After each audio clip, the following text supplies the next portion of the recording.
Hi welcome back to our channel. ఈరోజు మళ్ళీ సరికొత్త ఇంట్రెస్టింగ్ టాపిక్తో మీ ముందుకు వచ్చేసాను.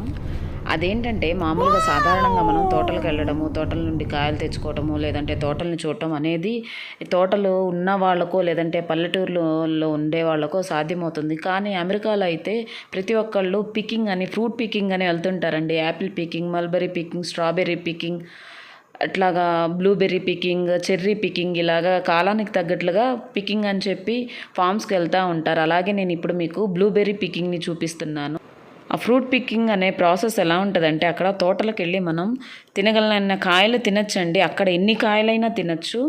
కానీ మళ్ళీ మనం కోసుకొచ్చుకునే కాయలైతే వాళ్ళు తూకం పెట్టి, అంటే వెయిట్ చూసి దానికి తగ్గట్లు మనీ పే చేయాల్సి వస్తుంది. అక్కడ మనం ఎన్నైనా కానివ్వండి, 100 కాయలు, 1 కాయ, 2 కాయలు, ఎన్నైనా మనం అక్కడ ఎన్ని కాయలు తినగలిగితే అన్ని కాయలు తినచ్చు. ఏ పికింగ్ అయినా కానివ్వండి, యాపిల్ పికింగ్, మల్బరీ పికింగ్, ఇంకే పికింగ్ అయినా, ఏ ఫ్రూట్ పికింగ్ అయినా. కానీ కొంతమంది ఏం చేస్తారంటే కాయలు కోస్తారు, బాగున్నాయో లేదా టేస్ట్ చూస్తారు, బాగుంటే తింటారు. ఒక్కొక్కటి అంటే ఇప్పుడు యాపిల్ తోటలు ఉన్నాయంటే ఒక్కొక్క కాయ ఒక్కొక్క వెరైటీగా ఉంటాయి కదా, అలా ఒక కాయ కొరుకుతారు, ఒక కాయ పడేస్తుంటారు. అలా కొన్ని చోట్ల వేస్ట్ కూడా అవుతుంటాయి. కానీ ఇక్కడ ఇంట్రెస్టింగ్గా ప్రతి ఒక్కళ్ళు పికింగ్ అనేది వెళ్తుంటారు.